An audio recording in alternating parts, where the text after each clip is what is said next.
क्या? चारों तरफ खून खराबा, जालसाजी, बेईमानी। जानते हो क्यों? क्यों मास्टर जी? क्योंकि जब राजा भया व्यापारी तो प्रजा हुई भिखारी।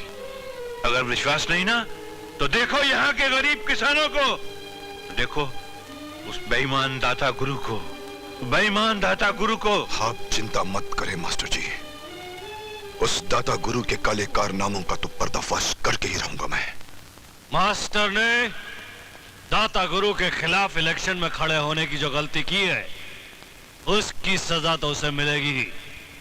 लेकिन गांव वालों, तुम लोग दाता गुरु के खिलाफ वोट डालने की सोचना भी मत। तुम लोगों के गांव में 3640 वोट हैं और ये सब के सब वोट दाता गुरु के हक में पड़ने चाहिए। इसी में तुम लोगों की भलाई है।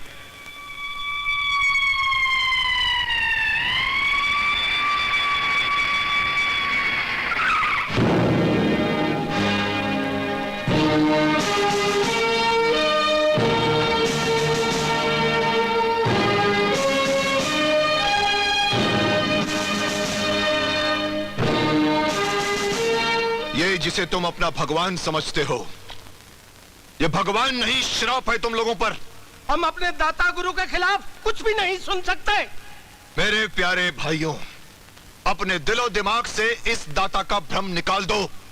और यकीन नहीं आता तो पूछो इस पाखंडी से कि मास्टर दीनानाथ शास्त्री के परिवार वालों के साथ क्या क्या अत्याचार करवाया इन्होंने। अपनी जुबान को लगाम दो एसपी।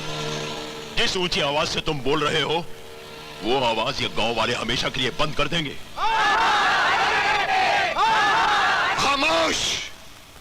अंधविश्वास की जो ये पट्टी तुम्हारी आंखों पर पड़ी है बहुत जल्दी उतर जाएगी।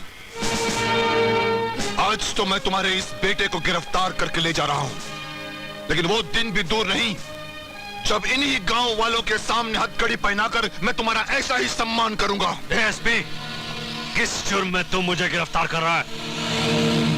जुर्म का फैसला अदालत में होगा।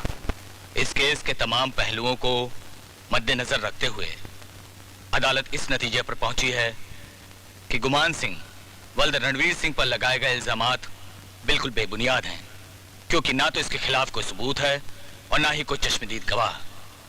इसलिए अदालत गुमान सिंह वल्द रणवीर सिंह को बाइज्जत बरी करती है। नहीं जज साहब, ये नाइंसाफी है। मास्टर दीनानाथ की बहन के साथ हुए अत्याचार के साथ ये न्याय नहीं, अन्याय है। जज साहब मेरी बात तो सुनिए। बरखुरदार, ज्यादा चिल्लाओगे तो तुम भी हवालात में बंद कर दिए जाओगे। देख ली ठाकुर रणवीर सिंह की ताकत। कानून भी हमारा और फैसला भी हमारा।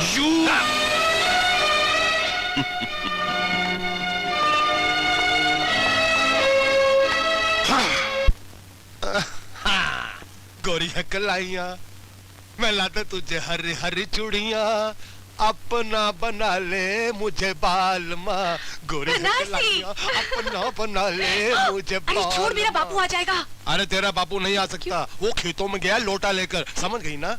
अरे वो अपना काम करने गया है, चल हम अपना काम कर लेते हैं। चिटक जा। देखो तुम मजाक करता रहता है, कुछ करता वर्ता तो है नहीं। मेरा बापू मुझे कहीं और बेच डालेगा, तू गाना गाता रहेगा। कल मुझे कोई और देखने आने वाला है। और बनारसी, अगर मेरा कुछ हो गया तो तेरा क्या होगा? ना जलेबी, ना मत रो। ना तेरा कुछ होगा ना मेरा कुछ होगा। जो कुछ होगा तेरे बापू का होगा। मैं उसे जलेबी के जाल में ऐसा फंसा दूंगा कि वो जिंदगी और बाहर नहीं निकल सकेगा। चल एक पप्पी दे दे। अरे बेशरम, सब देख रहे हैं। अरे मेरे प्यारे भाइयों, अरे मेरी मदद करो, बहुत तकलीफ से गुजर रहा हूँ। एक पप्पी लेने दो ना, आंखें बंद कर लो प्लीज। हाँ, चल एक पप्पी। जलेबी बनाऊं सोना हो जाए,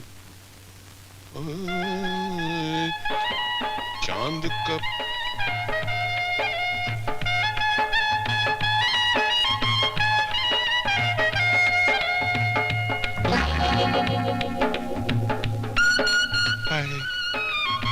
मंगनलाल मिठाई वाले तुम ही हो? हाँ, मगनलाल लुगाई वाला नहीं, मगनलाल मिठाई वाला मैं ही हूँ। मैं पड़ोस के गांव की नथुलाल जी की बेटी हूँ। बापू ने गरम गरम जलेबी लाने के लिए कहा है। वो क्या है कि लोग मुझे शादी के लिए देखने आ रहे हैं ना। तुम कुंवारी हो? तुमको क्या लगता है? मुझे तो तुम बर्फी का टुकड़ा लगती हो। अगर मैं बर्फी हूँ तो तुम जलेबी हो, और जलेबी और बर्फी खूब बनेगी। कोई मैं क्या कह गई? बिल्कुल ठीक कहा तुमने। आओ मैं तुम्हें गरम गरम जलेबियाँ खिलाऊं। कहीं जलेबी के चक्कर में मुझे फंसा तो नहीं लोगे? बस तुम्हें क्या हूँ? ये क्या कर रहे हो? कोई देखेगा ना। तो तुम्हें ऐसी जगह ले चलता हूँ जहाँ किसी आंख वाले को भी नजर नहीं आएगा। चले? कहाँ? अंदर। अंदर क्या है? ये सब क्या? 5 मिनट। देखो ऐसी बात नहीं करो। देखो मैं एक खानदानी कवारी लड़की हूँ। You behave with me. ये तो दार बंद कर दो। माँ